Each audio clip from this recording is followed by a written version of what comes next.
Hi and welcome back to another video. I felt like doing a commentary again, just like the Rengar video I did.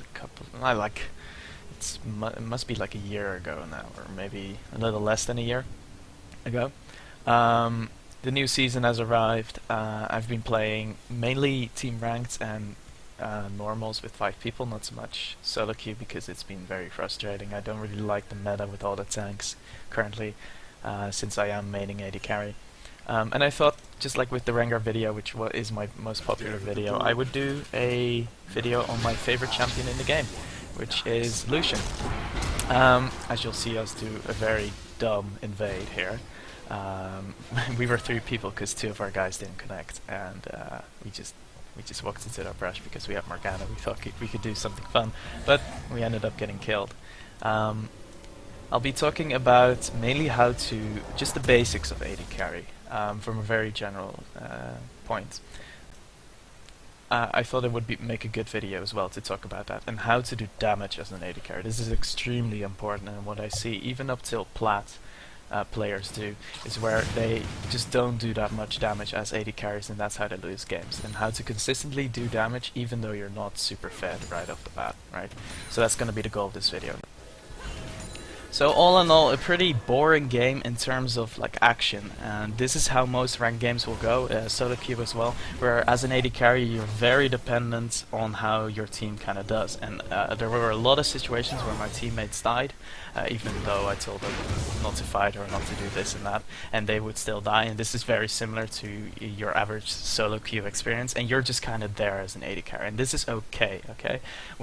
What you should focus on is getting enough CS, and as you can see, I'm focusing way more on CS than the Tristana is. This is not her missing a bunch, but me just going bottom lane a lot of times, using my ulti to clear the waves, and then just kind of being there to make sure they can't push too much and I get the minions here. Once again, I'm going to be pushing in, even though I got the tower, because I want to join my team and actually be there when something happens, so I can scoop up kills and assists. I'm not going to be there because I want to encourage a fight, but because I know a fight's going to happen every time, because I'm not there, because that's one dull engage. I actually want to be there to pick up any struggling kills. First 20 minutes of being an AD carry, if you're not super good in lane and you're not going to stomp the lane, which on average I'm going to say you're not going to be doing, and you don't want to be relying on, is farming up and getting ready and picking up, having good map movement. What I very often hear as advice for AD carries is just positioning. Talk about positioning, but how do you get in a position of actually being strong enough so you can, positioning actually matters and you don't just get run over by the Volibear and the Trundle. You need items for those. AD carry is the most item dependent role in the game because they're so dependent on their auto attacks. Even champions like Lucian, you need your auto attacks to matter, otherwise what are you doing? You're just going to be dependent on your spells.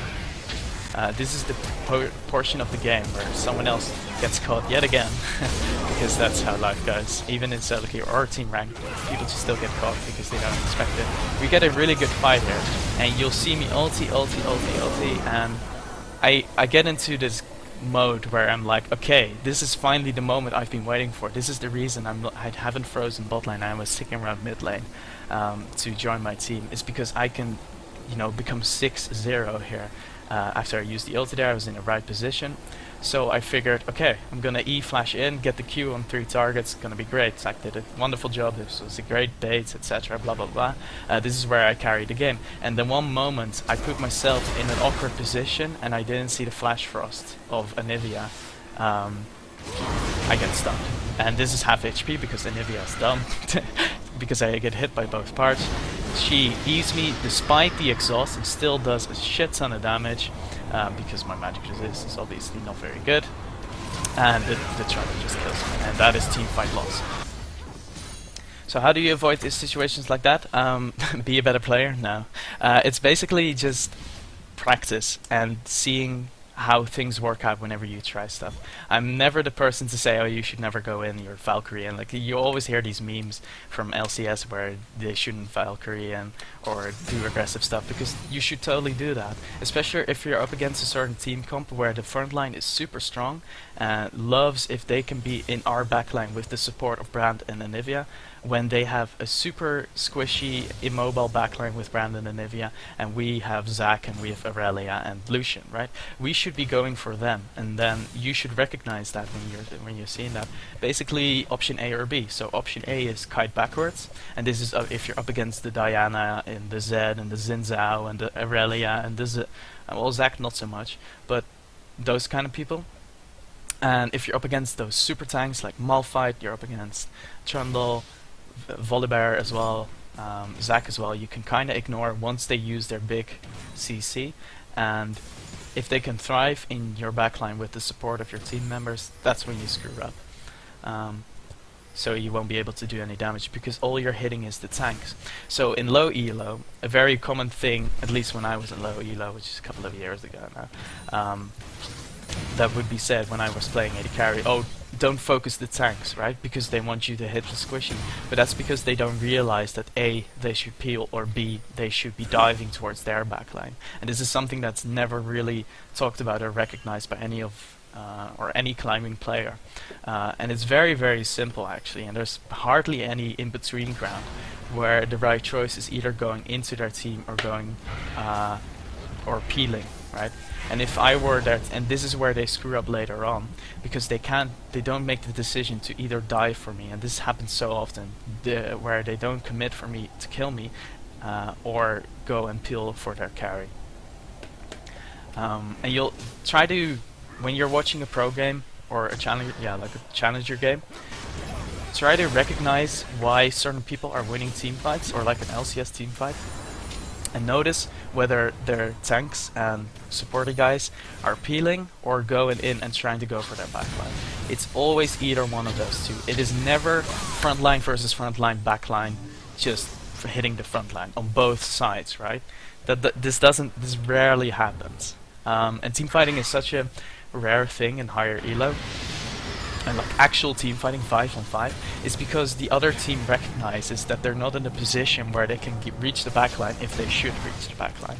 And in lower elo, you constantly see team fights like in every moment of the game, because A, it's fun, and B, because they don't know better, and they just hit whatever target they can hit, and don't realize how you could properly catch off or like win a team fight like that. So that's still the aim of this video, which I'll come to once there's a good example. Okay, so far I haven't really skipped through any of the important stuff, and like I think we could say that maybe I've scratched the surface of 10k damage. Now I know this is gonna be another 20 minutes, but this game isn't over by a long shot, and they're still ahead, right? I haven't finished my Infinity Edge because I backed on very awkward gold, and I've got my shard, which is a very useful item for the on-hit. What we're basically looking for is a pick comp with either Morgana Q or Lux Q, and then kill that target quickly. Because in a teamfight scenario, their teamfight is way stronger with Trundle, or with Brandon and Nivea, right? I think that's fairly obvious. As I said before, we should be diving towards their backline. I'm looking to kinda bait out the Trundle and bait out the Volibear and see how they go for me. And then once I see an opportunity where somebody gets caught, I'll just keep going for that guy. But for now, I'm gonna obviously be sticking out of the range. Zac goes in for the engage and gets Anivia, which is very good. Now the nice thing about Lucian for a short range AD carry is that he has the long range ulti to always do DPS from a safe position, which is what I do now. I just keep hitting and hitting and hitting. This is a place where you could be going for auto attacks, and I actually do. But notice how I'm gonna use the diagonal rule. This will be a lot more clear if you watch my video on Bjork's LeBlanc versus Anivia, where diagonal in League of Legends is always better than horizontal, with how body blocking works, with how abilities work, and how it's just nicer for the player to hit something in a straight line than diagonally, and dodging diagonally is nicer as well. where you would always want to go and be in a diagonal position to your opposition, so you can use these boxes of auto spacing and orb walking to orb walk in an opposite direction, where you're actually removing the box out of their range and not just moving in a straight line and keeping the box in their range, right? So they can still hit you. So once I actually go in, you'll see me E away from those guys so they can't hit me whilst I'm hitting the guy I actually want to kill. So if you're in a team fight as an AD carry, you want to be orb walking towards a safer position whilst doing damage, always, and always do damage. If somebody else is tanking for you, you should be doing damage, like as a rule of thumb. Now obviously there are exceptions where there's certain abilities, certain champions that could catch up with you and you need a head start to get away, but in general this is the rule. So in this team fight you'll see me ulti, dodge the pillar as well. Then instead of Eing towards here where the let's say Morgana's not here, the Tristana and the Brand could turn on me, I'll E towards here and get the Q even though he flashes, which is kind of lucky but also just a terrible flash. And what you basically have to do is make the choice, can I still get a kill here? How big is the threat of Tristana bounces, etc. And unfortunately in this team fight I can't, there's no position for me anymore to do any more damage, so I basically did all the damage I possibly could. And this is something you'll see lower elo player guys not do as much, where they'll peace out really quickly because they realize the fight is lost, and even then, only then is the fight even more lost. Now we're gonna set up for Baron, and the game is still really close. The Tristana is a bunch of farm behind, as well as, well, pretty much a full item. But she's not the important part. It's the bear that's a huge tank that Lucian kind of struggles against, as opposed to like a Vayne or a Kog'Maw or whatever, Kalista with Blade. And the Anivia always deals a crap ton of damage and has like, this is a huge power spike for Anivia, so I have to be mindful of that. We're gonna rotate up to top here and see if we can get a fight, but basically what we're looking for is to rotate around, see if we can get picks. If we can't get picks, we shouldn't fight. Now sometimes in League of Legends your team will go in because they see a very juicy target and they're not mindful of the carries. Now since this video is from a carrier's perspective, what should you do if you're the carry? You should assess the situation, pick out the best way to approach, and this is always pick the safest route, even though it's slower, always pick the safer route, because the fight, it's very, very unlikely that the fight is going to be in your favor if you approach from a dangerous route, and you won't be able to do any DPS because you got to get out of that dangerous situation, that dangerous route. So say if I went through here and they turn around, I would have to wrap around here and flash could be made over the wall, etc. So I pick to take this place, and this is where Lucian shines once again because he's short range. He can still snipe with the ulti. And I actually get the Anivia egg. Now this might look like a really good fight, but once again we're gonna lose it, spoiler alert. Because Morgana dies really early on and Aurelia's like basically dead at this point. So it's just me and Lux and Zac like going for it. I'm gonna make the decision to do as much damage as possible and kill the Anivia as quickly as possible, because my other option is the Trundle, who basically dies as quickly as Anivia does here. Anivia is the strong one. If she revives, the fight is definitely lost. So then, once again, we come into a situation where you're losing a fight, basically because of the mistakes of the engage. So, once again, it's the mistake of an engage, and this happens so very often for a carry, and there's nothing you can do about it, and you have to assess the situation. Pick the safer option, stay out of dodge of the squishies, do not try to fight them, right? Go for the guaranteed damage, right? And get as much as you can from the fight. Do not just rush into this Tristana and die, because you give over a shutdown and you're dead, which basically means you get no gold, you get nothing. You are better off going for the more tanky, safer option than the Tristana here. Even though I'm stronger than the Tristana, it's very, very likely that I'll die here. Now, a lot of players would disagree with me here, diamond level players especially, where they would go for the Tristana here with the support of Lux. Both options are valuable, but once you realize if I would have gone in there, I would have most certainly died and probably not even gotten the kill there. So once again, you have to make the decision, okay, I'm gonna get out of here.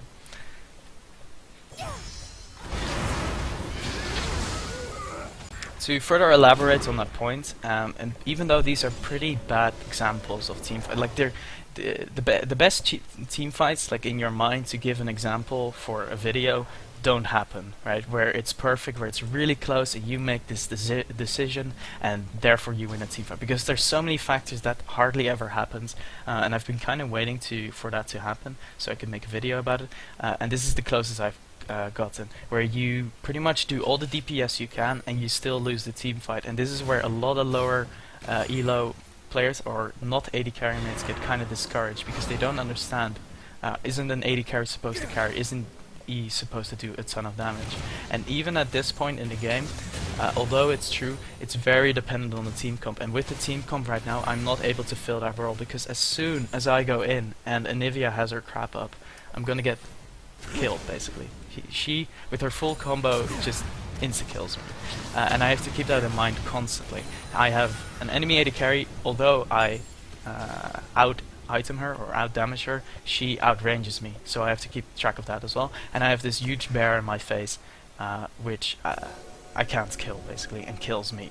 The Trundle walks a little too close, so that was my rapid fire kind of active by the way. But I walk backwards because I know there's gonna be counterplay here as soon as this happens, because the binding is not like a stun and he can't do anything. So I know there's gonna be a pillar, I know there's gonna be a pillar of flame by the brand, but the pillar as well, this pillar, and I know the bear is flanking. So I already have to make the decision to walk this way, to be able to peel or like kite backwards towards this side where it's safe, instead of going forward where I'm going to be pinched in by both members. So because the wards were there, I knew the bear was coming.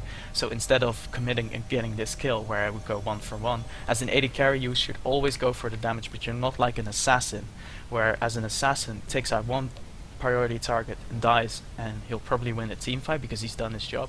An AD carry should always stay alive during the team fight and just constantly be hitting something, and then make the split decision to go for the backline when it's actually useful, and that'll happen this game as well. Anyway, I move backwards trying to hit as much as I can, but obviously I have to take care of multiple things, which means I'll move around a little more, and then you'll see me E towards this side, because the bear was looking to go towards Morgana, so I E towards this side to maybe also make the decision for going for their backline. Now, Zach is doing a wonderful job of keeping 4 people busy, and this is what a tank is supposed to do, and the Volley Bear is doing the exact same thing. So what happens in this situation? This is the after fight. This is where the tanks are dead, or most of the engaged tools are dead, and this is where the skillful player and the skillful AD carry will win the team fight. And this is your moment to carry the game. This is where Sneaky and Doublelift will get the penta, or will carry a team fight all of a sudden with the sick Vayne plays. It's not at the start of the team fight. At the start of the team fight, you basically have to weather the storm. You have to get through the apocalypse and just kind of make sure that everything annoying dies and people are low, so you can zone them, and then you clean up after. And basically, you just kind of chill around. I tell my team, I'm gonna have ulti up and we're gonna be able to zone, and he gets the catch on the AD carry, so she was kind of dumb to stick around there. But we finally win a fight. We're still very much behind a goal. It was basically trading the tanks 1-for-1 with me being able to stay alive. So that was an example of a team fight where it remains really equal, and there's nothing much you could have done to impact that team fight. If you went for their backline, you would have probably died, and the team fight would have been lost, and an inhibitor would have been lost, and that's the game. So you always want to keep that in mind. If you die, you're probably going to lose something that's going to be really important. Okay, so it's basically rinse and repeat. We want to get the catch. A full-on 5v5 will lose. We have to deal with the bear first before we can do anything, otherwise we get into position. And then this Anivia is too dependent on her wall and Q and gets caught, so I E in over the wall so I can get a good position with my ulti, and I basically get the full damage. Now that I know that Trundle is going for Zac instead of me, and the bear as well, I am able to go in instead of just dealing with those backline guys, but you'll still see me doing this, where I keep hitting these guys as long as somebody else is tanking and even heal, because I have to do the DPS, and once again I stay diagonally to the AD carries, and this is what you always see in LCS and every time as well in a team fight. And once they don't do that, once you see the AD carries not make that decision, they instantly get punished. This is a term you see a lot in fighting games, where the opponent makes a move that has a long cooldown or like has a long animation, and then you can punish that with some sort of strong attack, right? It's the same for League of Legends. If you make the wrong movements, where you can get punished. If you would E in a certain position, see the 420 crit there, it's obviously really good. You'll get punished and you'll die, and you have to stay alive. So you saw me E towards the diagonal side for Tristana, so she has to commit in the diagonal line where she could get wrecked. Here we are again. As you'll see on the map, Aurelia was farming, and they look like they want to get her. And this is a moment where I said, okay, they're walking in the river. This is when they're most vulnerable, and somebody's gonna get caught. And so it happens that Brand gets caught. And once again, I just follow up with my ulti. Lucian's really good in pick comps, and he dies to Lux ulti there. I'm gonna eat pretty much the full combo from Brand, because there's not much I could do about it. I just used E to get into position, and this is once again where you have to fight instead of just flights, because you need your lifesteal and everything else. I managed to survive thanks to the help of my teammates, and because of our pick on one of their squishies, finally, like we've been trying that for 36 minutes now, it finally paid off, and we're gonna win the team fight. Unfortunately I have to go back because I'm super low, and I still wasn't able to buy the lifesteal item because I had to go Last Whisper as a 4th item. You'll see me go back.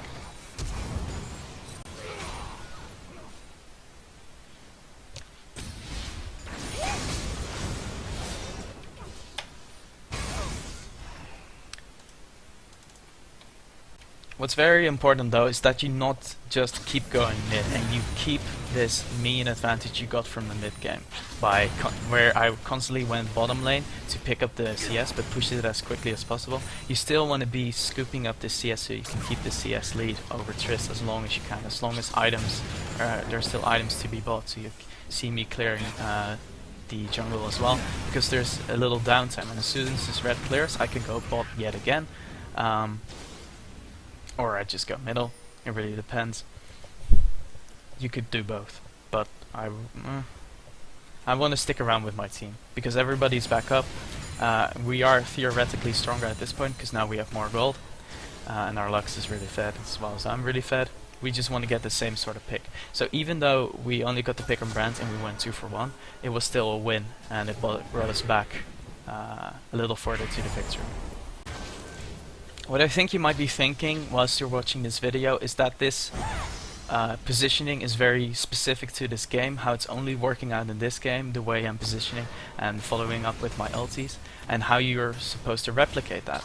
And my answer to that is that you should honestly just test it out. When you're looking at your loading screen, look at all the champions that are happening and how you would react to that in your mind, like how you would play against that as you're the AD carry, and then test it out whether that works. And in the game, if something doesn't work, you can adapt and change that whilst you're in the game and see what works best for you, because there is an answer. It's not always, oh, they pick these champions, it's impossible for me to win. Okay, so a team fight happens, and Volibear gets caught. Even though this is the Volibear with 3000 armor, he's 7-2, he's got only armor items, and well, he's got the one magic resist item.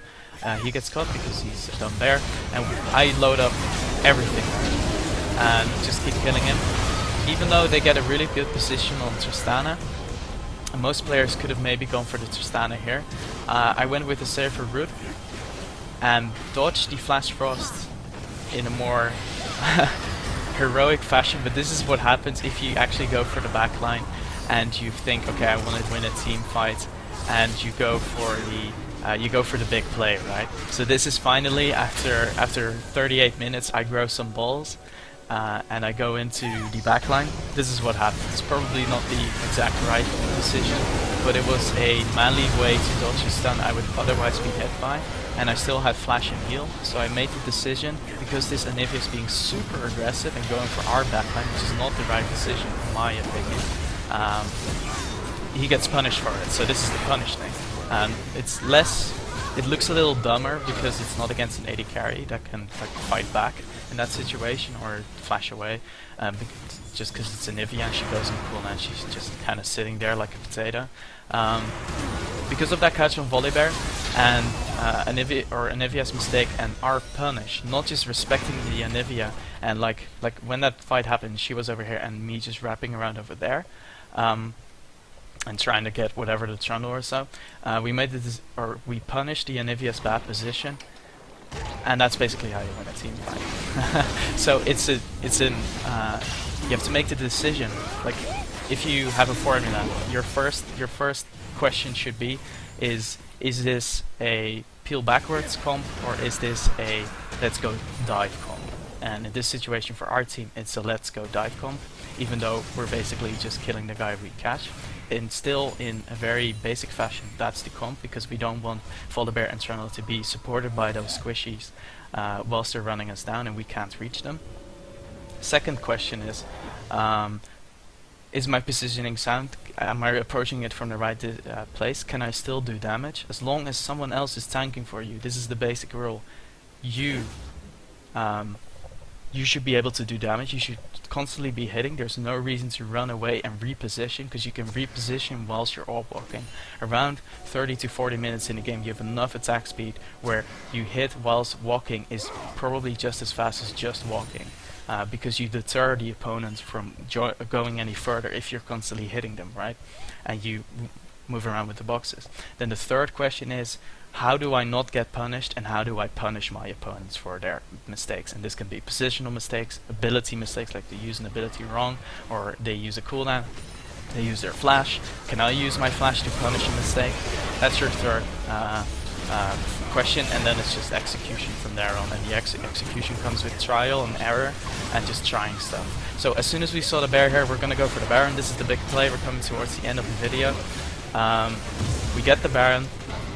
Tristana gets caught because everybody's just being super on point with the abilities. Somehow this goes into our direction, and they all get run down, and we eventually lose or win the game. So I hope that was helpful. I understand that it was a little scatterbrained in terms of this game being very specific, obviously, to this situation, but honestly I can't imagine how I would be able to explain this any better, whereas I would probably just put up a paint picture and just paint dots and say, okay, what if this happens and what if this happens? It would have been really weird to watch. So hope you enjoyed this video. If you have any questions at all, hit me up in the comment section, and I hope you become a bit of AD carry for us. And even, especially if you're not an AD carry main, I hope the AD carry role becomes more fun. Notice this fight, just though, and I'll talk through it and mention all the things I talked about before. Someone else is tanking for me. He's not in a position to do anything, so I can just keep hitting. As I'm moving backwards, because I don't want the Trundle or the Anivia to do anything, the direction I want to go in, I do after every auto attack, pretty much. E diagonally from the threat and see if I can assess anything. Someone else is still tanking for me, but I just use my E, so this is a time of repositioning where you can't do anything. Then start hitting, and keep orb walking into the place you want to go. And as soon as you realize that the bear is not actually doing the thing you want to do, you can execute and punish, etc. Now it looks really derpy when it's like at 0.25 speed, but if you watch this fight backwards in normal speed, it's a little more impressive, it makes a little more sense. Just see the directions I'm heading in to execute this fight. Looks like a clusterfuck, holy crap. Punish a mistake here. Yeah, the Q is down from Anivia. And even still, holy shit, that was just RE. And I know I don't have any magic resistance, but god, give me a break for such point-click abilities. Anyway, that's the game. Hope you liked it. I'll see you later.